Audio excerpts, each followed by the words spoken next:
our formula for change in momentum and equal din sila sa isa't isa. Ang unit natin for kilogram and meters per second squared, which is our unit for mass and unit for acceleration.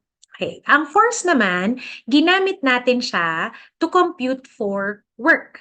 So, ibig sabihin, para masabi mo na gumawa ka ng work, kailangan meron kang kinover na distance after mo mag-apply ng force. Meron kang pinush na isang object, gumalaw yung object. Yun yung masasabi mo na gumawa ka ng work. So work is equal to force times distance. Ang unit natin for work is in joules, which is equal to Newton meter. So Newton is your unit for force and meter is your unit for distance. Newton meter or joule, which is also the unit for energy. Okay, so ano ibig sabihin nito? Pag tayo ay merong work done, whenever we have work done, we have a change in energy. Kapag gumagawa ka ng work, nagbabago yung energy mo. Basically, yun yung sinasabi niya. Meron tayong na-discuss na two types of energy, which is kinetic energy. Ang formula niya is 1/2 mass times velocity squared. So basically, it's dependent on velocity. Kapag gumalaw yung object mo, meron siyang velocity, meron siyang kinetic energy. Ang potential energy naman, it's dependent on the height of our object. Height is not kung gaano katangkad yung object natin. Yung height na sinasabi niya dito is the distance from the ground. Kung gaano kalayo yung object natin from the ground. Yan. Para may note lang tayo na you meant distance from the ground. Ano pa? Meron din siyang, saan ko nakita yun? Okay. So, ang unit nila, pare-parehas. Since work is equal to change in energy, therefore, they would have the same unit. Joules din sila. So, ang makikita natin dito, kahit na magkakaiba yung formula natin, we would still end up with Newton meter. They would still end up with joule as their final unit. So, baka kasing iniisip nyo na magkakaiba naman yung formula na to, so imposible na same yung unit nila. Hindi imposible, posible siya. So, same yung unit ng energy sa work, they are in joules. Tapos, yung work, diba? Since work, hindi natin gustong gumagawa ng work. Ang work, ginamit natin siya to compute power done by machine. So, power is equal to work over time. So, kung gaano natin kabilis ginagawa ang work. If you have not yet memorized this formula, na work over time for power, please memorize it. This always appears in the NMAT in the form of thermodynamics dun sa topic na yon. Ang unit natin for power is in watts. 1 watt is equal to 1 joule per second. So, unit for work divided by unit for time. So, yung question, dito sa mga formulas na to, ano yung pinaka-complicated na variable? Complicated in terms of may pinakamaraming variables na bumubuo sa kanya.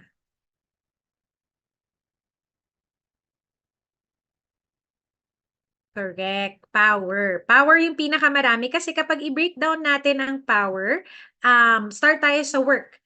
Work is force times distance. Pero yung force, pwede mo pa siyang i-breakdown na mass times acceleration times distance. Tapos, i-divide pa siya by time. So, pinakamaraming variables yung meron para sa power. So, it means, ito yung, kung kung hindi nyo alam kung saan kayo magsa-start sa isang formula, sa isang problem, you always start with the most complicated variable.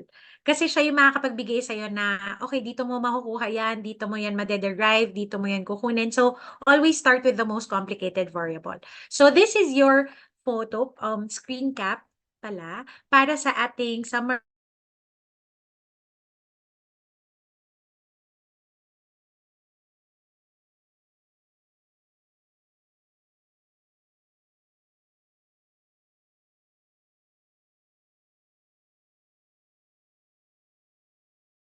For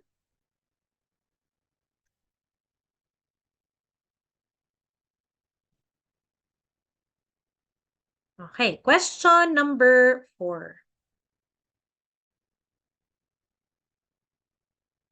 An object was dropped from a window on the side of a building. The speed of the object before it touches the ground is 48 meters per second. How high is the window given that acceleration due to gravity is 9.8 meters per second squared? So let's identify variables that are given. Okay, ang 48 meters per second is what variable?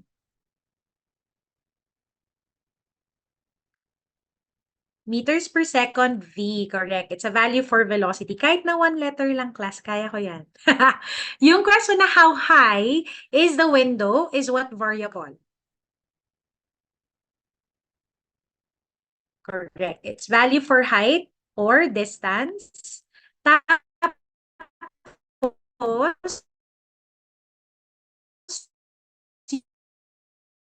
yung 9.8 meters per second squared,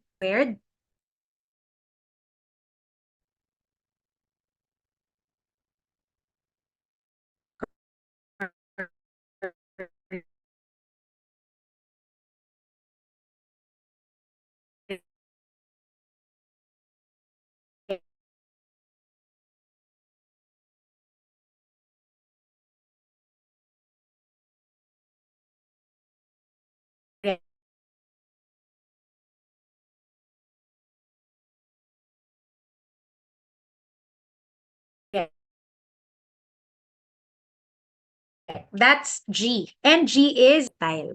So, kung highest and variable na binibigay niya at the highest point of our projectile.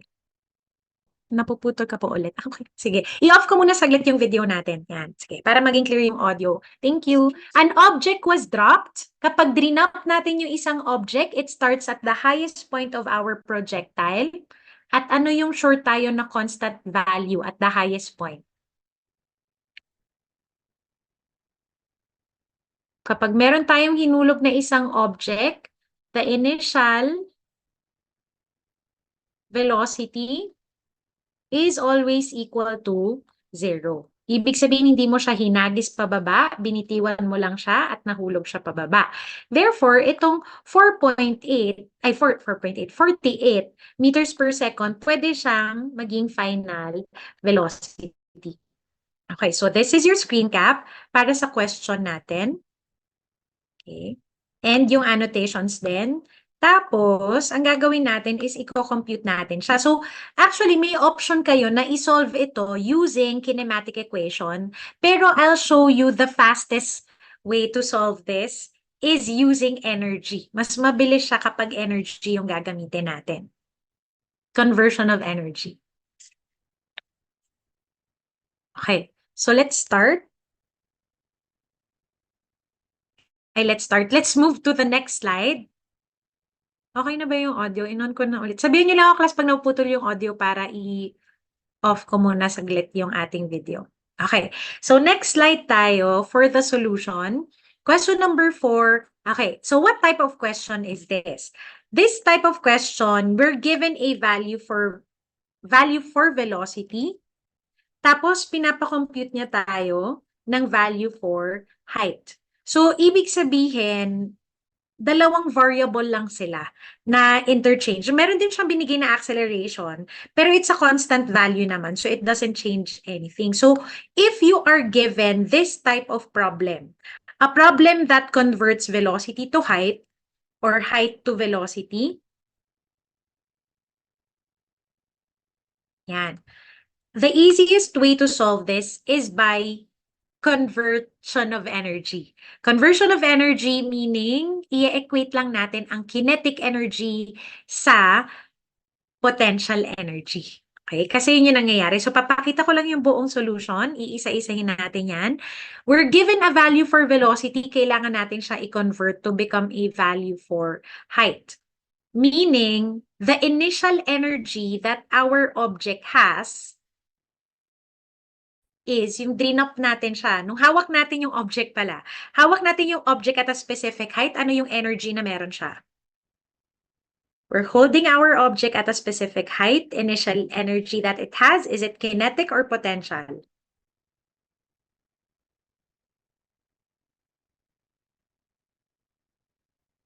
potential energy. Pag binitiwan natin yung object, all of that energy becomes what? Kinetic energy. Actually, so yung question dito is, so you manipulated the formula for this? Hindi ko siya minamanipulate. Yes. So, ganito kasi siya.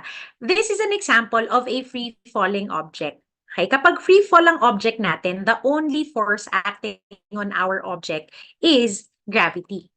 And ito din yung pinag-usapan natin nung previous na session that there is no work done, meaning meaning the initial energy of your system is equal to the final energy of your system. In this case, it's mechanical energy. Eh di ba dalawa yung mechanical energy? Pwede siyang maging kinetic energy, pwede siyang maging potential energy. Shinortcut ko lang siya dito, class pero papakita ko. Kinetic and potential energy. Okay. So, meron tayong initial na kinetic and potential energy. Meron din tayong final na kinetic and potential energy. Tapos, pero, pag titingnan natin, dun sa actual na nangyari, since hawak lang natin siya at a specific height, wala siyang kinetic energy, ang meron lang siya potential. So, ang nangyari, initial, kinetic energy is 0 plus potential energy lang yung meron siya. Tapos doon naman sa final, final is meron siyang kinetic energy plus 0 yung potential energy. So, mangyayari is, yung initial potential energy natin, i-convert natin to become final kinetic energy. Pero hindi ko siya minanipulate, sinorten ko lang siya para mapadali para sa inyo, pero ayaw nyo nang madali. Hindi, joke. Pero ito siya. Ito yung buong buo. Pinadali ko lang siya in case that the full kinetic energy is converted to full potential energy. Alam, ma'am. Okay. So, is this the only applicable po ba? Ah, is this only applicable po ba para sa mga free-falling na free-falling objects? Kasi complete conversion specific na 2 units lang. Kaya ito yung in-specify ko.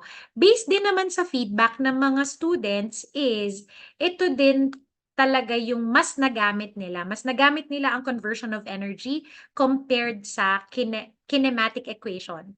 Kaya okay rin na mag-start tayo dito. So once na natanggap na natin na ito na talaga ang equation, nag-start tayo sa initial na potential energy.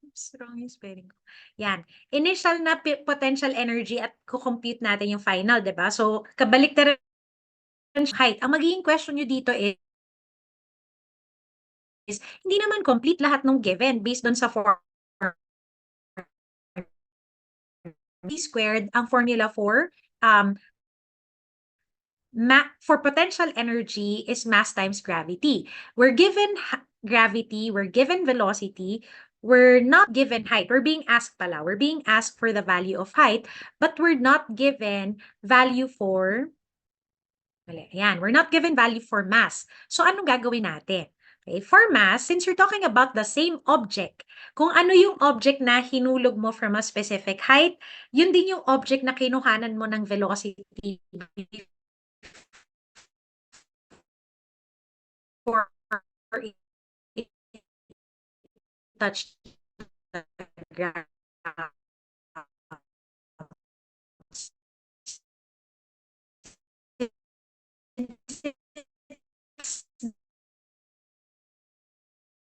The same.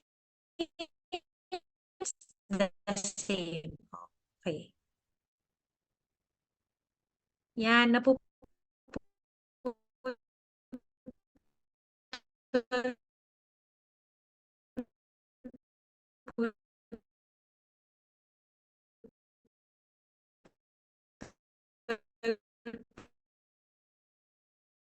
ulit ako. So, I think you out, which will further simplify our plan.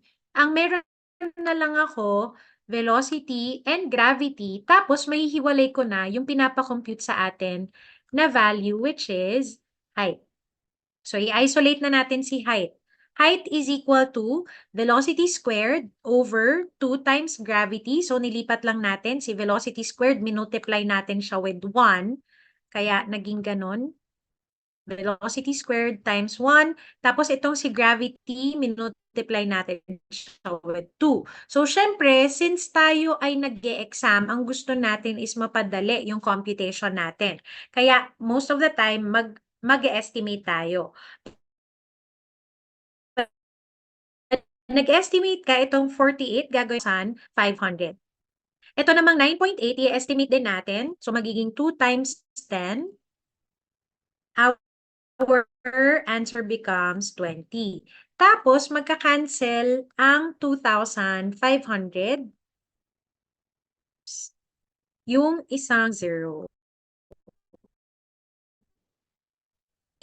Divided by 2 is 125.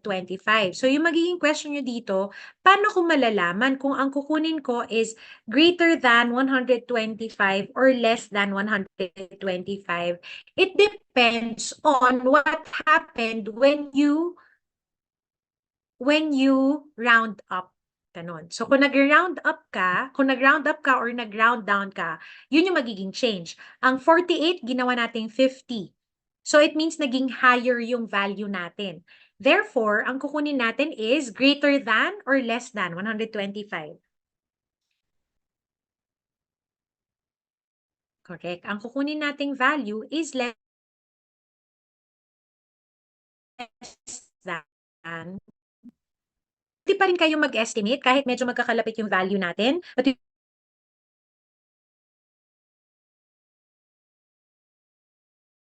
we